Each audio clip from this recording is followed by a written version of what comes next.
Steven Meinster. Last night was June 19th, and I went to see Hottuna at the Capitol Theater in Westchester. And I've been asking Jorma to do a three-piece Hottuna show. Jack, Jorma, and a drummer, and that's it.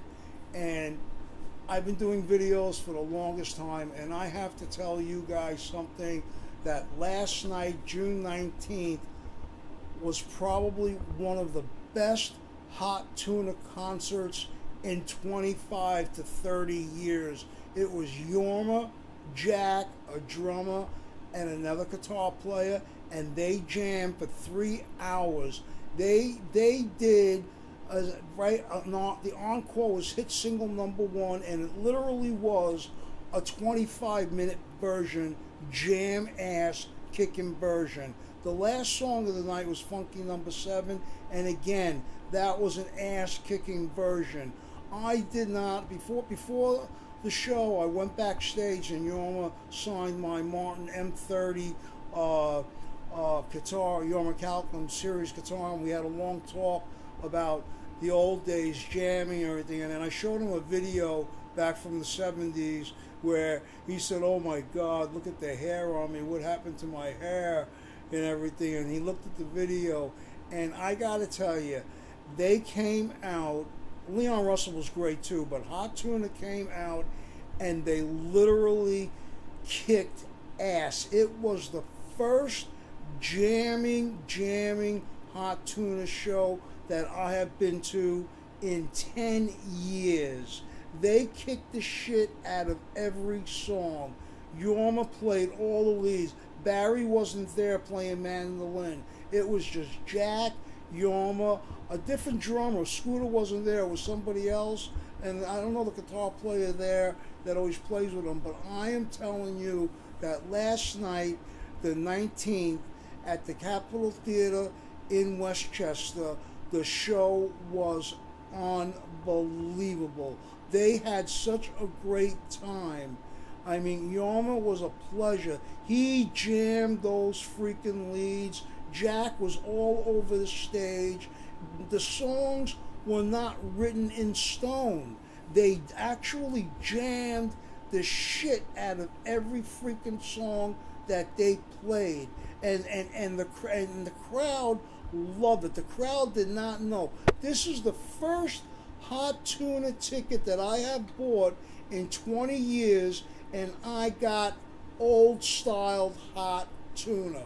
It made it unbelievable. On a scale of 1 to 10, the show was a 50 plus. They were fantastic, man. They really did. They did a long show. I would say it was about a 3.5 hour show. And they did everything. They did stuff from America's Choice. They did Yellow Fever. They did They did Hoppercough. They just was unbelievable. I could not believe that I actually had three-piece Hottuna like the old days when you bought a Hottuna ticket and you saw Jack, Jorma, and a drummer, and that was it. And these drums were picked up off the floor, and I went to the sound man before the show, and before the show I was talking to Jorma backstage and everything, and he is the nicest guy in the world. He really is. He's a sweetheart. He signed my Martin M30, and they made a Gibson Gold Top Les Paul with Les Paul's picture on it, his signature, and he signed it. They made 100 copies of this guitar that he signed also for me. And I'm telling you, last night's show, in my opinion, should be talked about for years to come, that they finally, a bell went off in Jorma and Jack's head, and they jammed. They jammed. They kept going. The songs were not 2 or 3 minutes. They were 15, 20-minute songs. I mean, I See the Light was fantastic. Hit single number one, it was like the first time I saw Hottuna at the Casino Arena in Asbury Park, they opened up with hit single number one.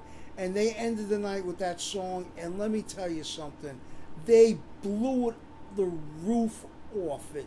Funky number 7, they blew the roof off of it. I want to thank Jack and Jorma for giving me the show that I've been waiting for. I was in the first row and I recorded those shows. Unfortunately, the people at the Capitol Theater, security is a real pain in the ass when it comes to recording your favorite bands. They wanted to confiscate some of my stuff, but some of my stuff is so small I got away. I actually recorded the whole show in audio, video, DCM, and another one in video. And I'm going to upload it on YouTube. But I am telling you that the Capitol Theater on June 19th, Jorma and Jack finally gave us a Hot Tuna concert. And it was unbelievable. Before the show, I went backstage and was hanging out with Jorma, and we were talking. And he's just an average guy, man. He's an average guy. He he says to me, I wish I had 100 guys like you that did the videos on Hottuna on YouTube the way you do, and every time I email Jorma, he gets back to me. He is a gentleman. Rolling Stone magazine is a piece of garbage magazine for not putting him in the top 100. He should have been in the top 10. Rolling Stone magazine doesn't know anything about guitar players. They only know about Eric Clapton, Jeff Beck, Buddy Guys, Slash, but none of these guitar players, except a few of them. Jorma has a guitar made specially for him by Martin. None of those people do. Rolling Stone magazine needs to get their act together, and if they need to do research, and if they're going to come out with the top 100 guitar players, then they better come out with the top 100 guitar players, not just who would they think and they favor of them. Because Jorma is the only guitarist that can play to 50,000 people and get the guy in the last row to say this guy is unbelievable. Jack was fantastic. He jammed. He was all over the place. This was a jamming Hot Tuna show, and I want to thank Jorma and Jack for giving me a show that I've been waiting 20 years for. I got my Hot Tuna, classic Hot Tuna show. I'll talk to you guys later. I love yous.